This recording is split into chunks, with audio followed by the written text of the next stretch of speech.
Hi, I'm Di, Principal Flute with Orchestra of the Swan. I'm often asked, how did I become a professional musician? How did I become a professional flute player? And I suppose the short answer is it just happened really. It was a natural thing. It's something that I knew I always wanted to do and just followed that course. My love of music goes back to when I was very, very small. We always had music playing at home. My parents didn't play anything, but there was always music in the house. So I always loved music, and I was very lucky at school. I played the recorder in recorder groups, so from very early on I learned a little bit about harmony. I learned how to listen in groups and play chamber music. I also did loads of singing in choirs, singing at school and in choirs out of school as well, and that is just brilliant training, and all of that nurtured my love of music. Started playing the piano when I was 8, and it was only when I was 11, at which point I just wanted to play every instrument in the orchestra. A friend of my mum came up to me one day and said, "Di, do you want to play the flute?" And I said, "Yes, please." and that was that. Up to that point I hadn't really thought about it, but I have to say I totally fell in love with it straight away. What I love about the flute, I love the sound. I love its versatility. I love the fact that it's a very open and free sound. It's often described as an air reed instrument. We don't have a reed like oboes, clarinets, bassoons, and obviously they don't work in the same way that brass players buzz.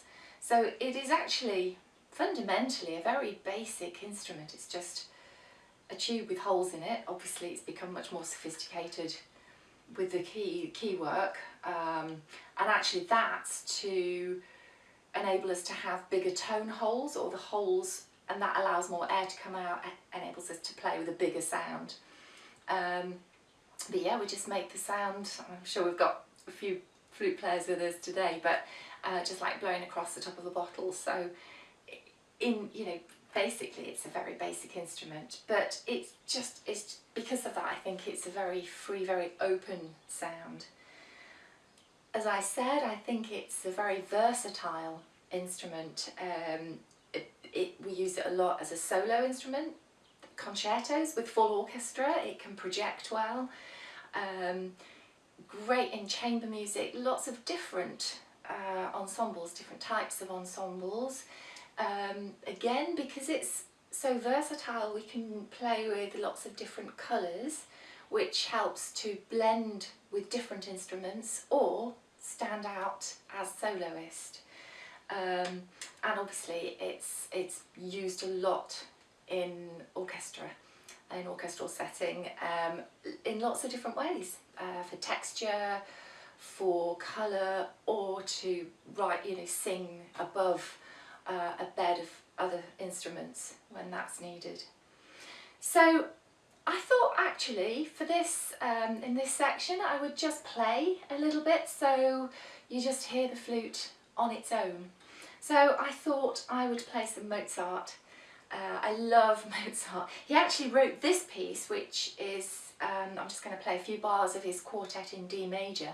He wrote the whole piece, 3 movements in one day. December the 25th of all days, but incredible that he just did all that in one day. So I just blow a bit of air through it.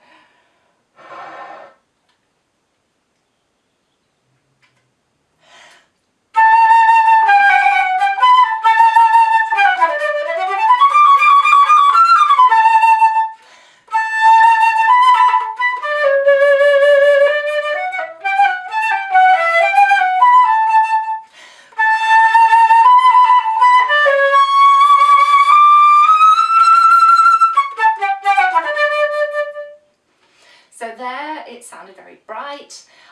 It can project very well. That's to be played with 3 strings, and it really holds its own with all of us playing loud. You can still hear the flute above in that. Composers in orchestra use it in very different ways. I was just thinking of some well-known flute solos. Obviously Debussy, L'Après-Midi, which is a bit of a killer for breathing, but the sound that Debussy wants here is just very hollow, soft focused sound. So I'll just demonstrate that here.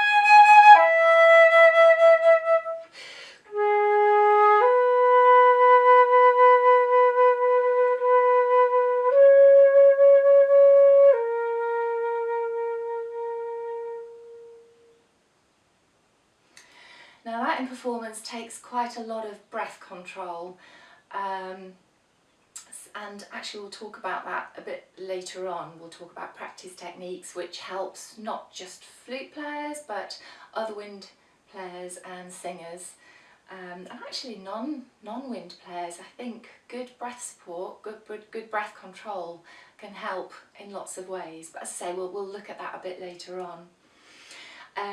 What else? We've got, it's often used in orchestra music to simulate birdsong, which is slightly annoying because it just means that you've just got an awful lot of notes to play. Obviously Peter and the Wolf, you represent the bird. In Carnival of the Animals, Sanson, you represent a whole aviary.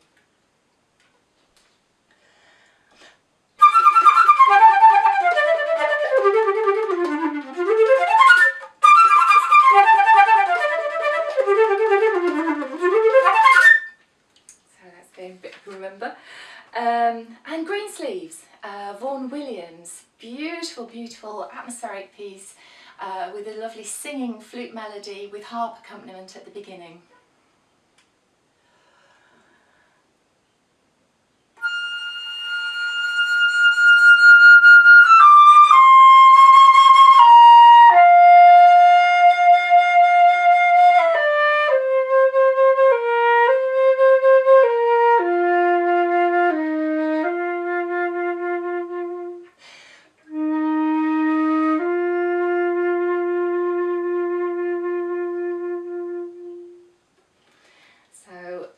Used quite differently in all of those.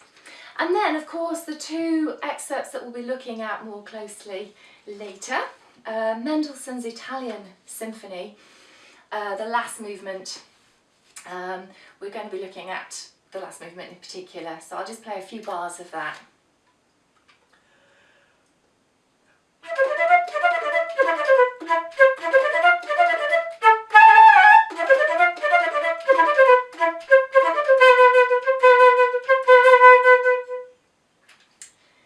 Berlioz's Symphonie Fantastique, very different.